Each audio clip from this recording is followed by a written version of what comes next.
নমস্কার বন্ধুরা, welcome to my channel টুকিটাকি। আজকে অনেক দিন পরে একটা ছোট্ট ব্লগ নিয়ে এসেছি।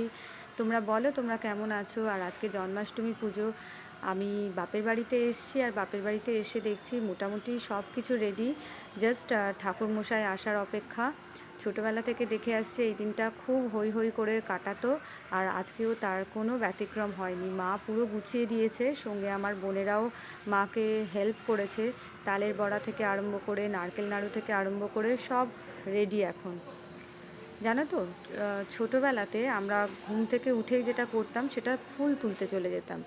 আর টগর ফুল তুলে এনে টগর ফুলের বোঁটাটাকে আলাদা করে রাখতাম, আর তারপর সেই যে সাদা অংশটা সেটা নিয়ে সুঁচ সুতো দিয়ে সেটা নিয়ে থোকা থোকা একটা মালা করতাম।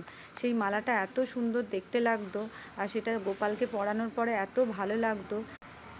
যাই হোক, সেগুলো তো এখন করা হয়ে ওঠে না সময়ের জন্য। আমরা এখন বাজার থেকে মালা কিনেই ঠাকুরকে পরাই, কিন্তু সেই দিনগুলো খুব মিস করি। আর এবারে বলো তোমরা কেমন হয়েছে আমাদের গোপাল পুজো।